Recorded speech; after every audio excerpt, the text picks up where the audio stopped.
से धीरे धीरे कड़ी शुरू हुई, मैंने लोगों से संपर्क किया, फिर मैंने फिर यहाँ मध्य प्रदेश के लोगों का संपर्क ढूंढा। उसके पहले मैं कभी जो है मतलब ये सोच नहीं सकता था कि मैं लखनऊ से आकर के यहाँ पे इस तरीके का काम, लेकिन माता सरस्वती ने मुझे करवाया। मुस्लिम पक्ष सुप्रीम कोर्ट जा रहा है, ऐसे लेकर एक रिएक्शन भी हो जाए जरा। मुझे ये ईश्वर ने माता सरस्वती ने कार्य सौंपा और उन्होंने ही मुस्लिम पक्ष तो अब सुप्रीम कोर्ट जाएंगे, वो तो उन्होंने पहले ही कह दिया। सबका रास्ता खुला हुआ है, ये उनका अधिकार है। मुस्लिम पक्ष को जाना चाहिए अगर उनको लगता है कि वो अपनी बात को और बेहतर तरीके से रख सकते हैं जो हाई कोर्ट में नहीं रख। क्या एएसआई का सर्वे किसी तरह से कमजोर साबित होगा? सुप्रीम कोर्ट में कहीं कोई कमी बेशी तो नहीं रह जाएगी? ललित एडवोकेट भी है, सीधे ये लीगल चीजें हैं, सीधे उन्हीं पे बातचीत करेंगे और उन्हीं से पूछते हैं जो लगातार ये पूरा केस लड़ रहे थे, उनसे ही पूछते हैं कि अब आगे आने वाले समय में इसमें और क्या कुछ प्रोसेस होंगे, आने वाले समय में क्या कुछ और कानूनी लड़ाई लड़नी बाकी है क्या, या हाई कोर्ट जो कुछ अपना फैसला सुना दिया है। अब देखिए, अब हाई कोर्ट का तो आज निर्णय आ चुका है, क्या इसके बाद सुप्रीम कोर्ट की बात भी आई थी कि अब मुस्लिम पक्ष जो है सुप्रीम कोर्ट जा रहा है? देखिए, उनका अधिकार है, वो सुप्रीम कोर्ट जा सकते हैं। मेरा मानना है कि कम से कम जो भी इस विषय को लेके जो दो समुदायों के बीच में कटुता रही, वो कटुता कम से कम आज इस निर्णय के बाद खत्म हो जानी चाहिए और सभी लोगों को स्वीकार करना चाहिए। जो तथ्य सबको सामने दिखता है, अपनी आंखों से स्पष्ट है कि ये मंदिर है, उसको स्वीकार करते हुए उपासना स्थल अधिनियम 91 ये सबसे बड़ी ताकत है इस पूरे केस में मुस्लिम पक्ष की। पूछिए, सुप्रीम कोर्ट में भी सफल रहेंगे। उपासना स्थल अधिनियम, ये इस पर क्या कहेंगे? देखिए, प्लेसेस ऑफ वर्शिप एक्ट या उपासना स्थल अधिनियम जो है वो अपने आप में सेक्शन 4 में ये कहता है कि किसी भी एएसआई संरक्षित इमारत के ऊपर प्लेसेस ऑफ वर्शिप एक्ट लागू नहीं है। दूसरा, माननीय न्यायालय ने स्वीकार किया कि 15 अगस्त 1947 को किसी भी इमारत का धार्मिक स्वरूप क्या है यह निर्धारित करने का अधिकार माननीय न्यायालय को है। अब एक बार इसका कारण क्या है, एक बार कोई जगह अगर किसी मंदिर को दान दे दी जाए तो वह काल के अंत तक मंदिर की रहती है, यह हिंदू नियम है और इसको अदालतों ने स्वीकार करा। राम मंदिर जजमेंट में भी आया। उसी तरीके से कब्जा करी हुई जगह पे वैध मस्जिद नहीं बनाया जा सकता, यह इस्लामिक नियम है।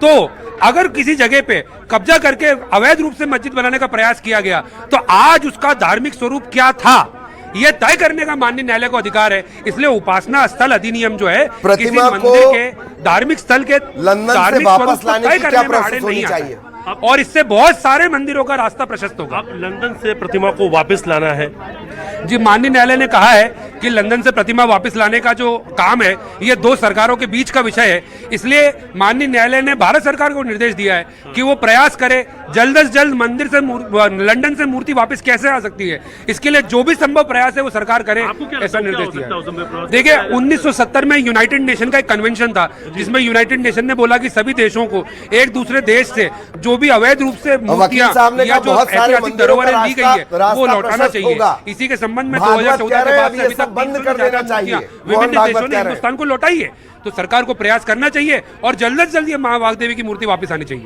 अब देखिए, इसमें अब स्टेटमेंट भी आया, मोहन भागवत जी जो है उनका भी स्टेटमेंट सामने आया कि जो रास्ता है वो अलग अलग कर देना चाहिए, मंदिर का और मस्जिद का, जो मस्जिद का रास्ता है वो पूरी तरीके से पृथक कर देना चाहिए। जी देखिए, क्योंकि इस जगह को एएसआई की जगह माना है तो एएसआई के कानून में ये स्पष्ट रूप से लिखा है कि जो जगह जो संरक्षित इमारत है, ये इमारत आसपास का 50 मीटर का एरिया और उस इमारत का जो पहुंच मार्ग है ये पूरा मार्ग एएसआई का ही माना जाता है और इसीलिए अलग अलग जगह के लिए हमको कोई समस्या नहीं आएगी। जो पहुंच मार्ग एएसआई के कब्जे में है वो मार्ग हिंदुओं का हो गया, सुप्रीम कोर्ट जा रहा है, इस पर एक रिएक्शन जरा प्लीज। तय किया गया, इसलिए इसके पहुंच मार्ग में किसी तरीके की तकलीफ आए ऐसी संभावना नहीं। मुस्लिम पक्ष सुप्रीम कोर्ट जा रहा है, आप लोग भी जाएंगे? जी, मुस्लिम पक्ष यदि सुप्रीम कोर्ट जाता है उनका अधिकार है, वो जाए। हमें पूरा विश्वास है जैसे हमने यहाँ पे अपने केस को सिद्ध करा वैसे हम सुप्रीम कोर्ट में भी इस केस को सिद्ध कर पाएंगे, अपने पक्ष का बचाव कर पाएंगे, हमारा पूरा विश्वास। क्या आपने भी तैयारियां शुरू कर दी है? देखिए, हमको सुप्रीम कोर्ट जाने की जरूरत नहीं है, माननीय न्यायालय ने हमारे पक्ष में फैसला दिया है, लेकिन अगर वो सुप्रीम कोर्ट जाते हैं तो अपने पक्ष का बचाव करने के लिए हम सुप्रीम कोर्ट अवश्य जाएंगे। कल से कोई भी हिंदू जाके संरक्षण की बात कही, मैं मानना है कि आज से ही कर सकता है और सरकार को इसके लिए व्यवस्था करनी चाहिए। माननीय न्यायालय ने निर्देश दे दिया है, अब माननीय न्यायालय के निर्देश के बाद सिर्फ सरकार की जिम्मेदारी बची। सवाल पूछिए। अभी भी एएसआई जो है वो संरक्षण करेगा मंदिर की, उस पर भी पूछिए कैसे, कब तक रहने वाला है, क्या रहने वाला है, इस पर क्या कहा कोर्ट ने?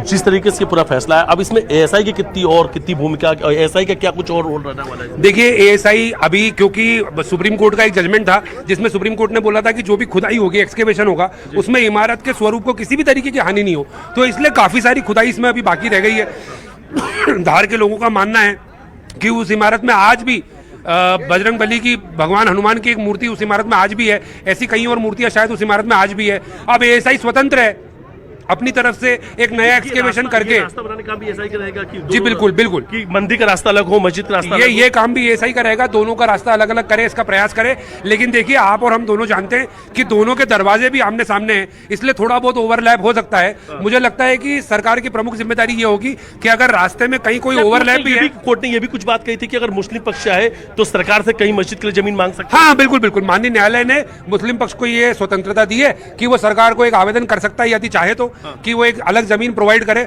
और सरकार स्वतंत्र रूप से निर्णय ले सकती है कि जमीन देना है या नहीं देना है। तो सरकार दे सकती है, सरकार चाहे तो दे सकती है। अच्छा, एक चीज और, क्या कोई भी हिंदू आज या कल कब से जाकर वहां पूजा कर सकता है? देखिए, माननीय न्यायालय के निर्णय के हिसाब से आज से ही पूजा चालू हो सकती है। अब इस पूजा की व्यवस्था कराने की जिम्मेदारी क्योंकि केंद्र सरकार और एएसआई की है, तो देखना यह होगा कि केंद्र सरकार और एएसआई इसमें क्या कदम उठाती है। एएसआई की रिपोर्ट तो मुस्लिम पक्ष ने मानने से मना कर दिया था। नहीं, वो उनके मानने से, मना करने से कुछ नहीं होता। जैसे मैंने बताया आपको कि क्या होता है कि आपने रिपोर्ट मानी या नहीं मानी, लेकिन अगर आप रिपोर्ट नहीं मान रहे हैं तो उस रिपोर्ट को नहीं मानने के पक्ष में आपने कोई तथ्य रखे क्या, तो वो ये साबित करने में असफल रहे कि रिपोर्ट क्यों नहीं मान रहे। सिर्फ नहीं मान रहे बोलने से काम नहीं चलता। कोई अपराधी कल को कह दे कि मैं पुलिस के अन्वेषण पे विश्वास नहीं रखता, नगर निगम से इसकी इन्वेस्टिगेशन करा दो, तो वो संभव नहीं है। जजमेंट की कॉपी कब तक अपलोड हो सकती है? कब तक जजमेंट की कॉपी मेरा मानना है आज शाम को या कल सुबह अपलोड हो जाएगी, और हम सभी लोग इस जजमेंट के नुआंसेस जो हैं, इसकी बारीकियां जो है वो पढ़ पाएंगे। एक आखिरी सवाल, कोर्ट की वो 2-3 बड़ी लाइन जो कोर्ट ने कहा आज, कोर्ट की वो जो 2-3 बड़ी लाइन थी, एक तो उन्होंने सभी अधिवक्ताओं का धन्यवाद करा कि बहुत ही सम्मानपूर्वक तरीके से माननीय न्यायालय की प्रोसीडिंग चली। दूसरा, उन्होंने बोला कि एएसआई पे सवाल उठाए गए, लेकिन एएसआई एक स्वतंत्र और वैज्ञानिक संस्था है, और जो वो शोध करती है उसके लिए उसके पास अनुभव भी है और उसके पास अधिकार भी है, इसलिए एएसआई की रिपोर्ट बहुत इंपॉर्टेंट है। इसके लिए उन्होंने राम मंदिर जजमेंट का भी हवाला दिया, और उसके बाद उन्होंने बताया कि जो दोनों ही पक्षों ने अपने अपने तथ्य रखे, उसमें हिंदू पक्ष के तथ्य किस तरीके से जो ज्यादा स्वीकार्य थे, और इसलिए हिंदू पक्ष के हित में फैसला असदुद्दीन ओवैसी मिथिलेश बाबरी मस्जिद से कंपेयर कर रहे हैं इस पूरे मामले को। 6 अप्रैल से निरंतर सुनवाई चल रही थी। मैं मानता हूं सुप्रीम कि कोर्ट में माननीय कोई न्यायालय का चुनौती तो धन्यवाद नहीं किया जाना आएगी? चाहिए कि उन्होंने इतने संतोषजनक तरीके से और 24 दिन तक लगातार रोज सुनवाई करते हुए निर्णय दिया है। हम लोग जो वकील हम जानते हैं, निर्णय आया, क्या लगता है कि अब सुप्रीम कोर्ट की तरफ से, देखिए, ये अगर मुस्लिम पक्ष चाहे तो सुप्रीम कोर्ट जा सकता है, लेकिन निर्णय जो हम देख रहे हैं, जैसा हमने देखा आज कोर्ट में, एक डिटेल निर्णय है, मेरे हिसाब से करीब 300-400 पन्ने का निर्णय है, तो इसलिए अगर वो सुप्रीम कोर्ट जाएंगे भी तो उनको कोई बड़ी राहत मिलेगी, ऐसी संभावना लगती नहीं। ऐसा लगता है कि हाई कोर्ट जब एक बड़ा फैसला होता है और इसमें काफी दिन होता है, क्योंकि सुप्रीम कोर्ट नहीं कहा था, सुप्रीम कोर्ट के निर्देश था हाई कोर्ट को कि लगातार सुनवाई करे। अब ऐसे में जब हाई कोर्ट ने फैसला लिया, तो क्या इस फैसले पर क्या सुप्रीम कोर्ट कुछ टिप्पणी कर सकता है, या जब मुस्लिम पक्ष सुप्रीम कोर्ट पहुंचेगा तो क्या जो कुछ फैसला भी सामने आया, क्या इसे रोका जा सकता है, या क्या कुछ आगे? देखिए, आप और हम सब जानते हैं कि माननीय सर्वोच्च न्यायालय सर्वोच्च है, और हम सभी सम्मान करते हैं। माननीय न्यायालय भी सर्वोच्च न्यायालय के आदेशों का सम्मान करता है। यदि माननीय सर्वोच्च न्यायालय को लगता है कि जजमेंट में कोई ऐसी त्रुटि है जिसके लिए कोई इंटरव्यू, रामेश्वर शर्मा का क्या बयान आया, मिथिलेश वो सुना देते हैं।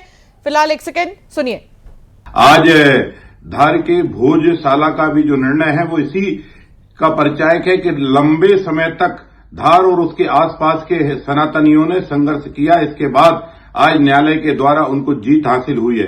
ये कैसी विटंबना है कि जो दुनिया को न्याय देता था उस परमात्मा को भी आज न्यायालय के शरण जाना पड़ता है, पर फिर भी न्यायालय के प्रति जो हमारी उदारता है, न्यायालय के प्रति जो हमारा दृढ़ विश्वास है कि सत्य जीतेगा, सत्य पराजित नहीं हो सकता, आज उस सत्य की जीत पर मैं करोड़ों हिंदुओं की कुर्बानी के बाद भी। तो ये अलग अलग रिएक्शन आ रहे हैं। रुस्तम साहब, आप जिस कानून का बार बार हवाला दे रहे थे, उपासना स्थल, प्लेसेस ऑफ वर्शिप, एक फैक्टर, दूसरा फैक्टर कि ये भी कहा गया पिछले मेरा ख्याल अयोध्या फैसले के बाद ये भी कहा गया था कि ये एक उस तरह का फैसला रहेगा कि बाकी जगह इसको मिसाल या नजीर के तौर पर पेश नहीं किया जाएगा। बट हकीकत यह है कि फैसला तो आया है और इसे मंदिर बताया गया है। रुस्तम साहब। आशीष जी, आप सवाल दोबारा दोहराएंगे तो अच्छा रहेगा। प्लेसेस ऑफ वर्शिप एक्ट 91 जिसका आप जिक्र कर रहे हैं, उपासना स्थल अधिनियम, पॉइंट नंबर 1। पॉइंट नंबर 2, अदालत ने अयोध्या के वक्त फैसले देते समय यह भी कहा कि आप इस फैसले को नजीर के तौर पर या कहीं मिसाल के तौर पर नहीं रखेंगे, पर हकीकत यह है कि दरअसल आज हाईकोर्ट का फैसला तो यह आया है, उसने मंदिर बताया है। रुस्तम साहब।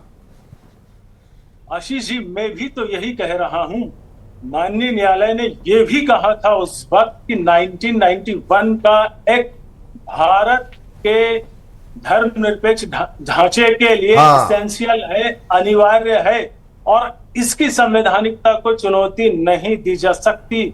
और भारतीय न्याय प्रणाली में ये बात भी शामिल है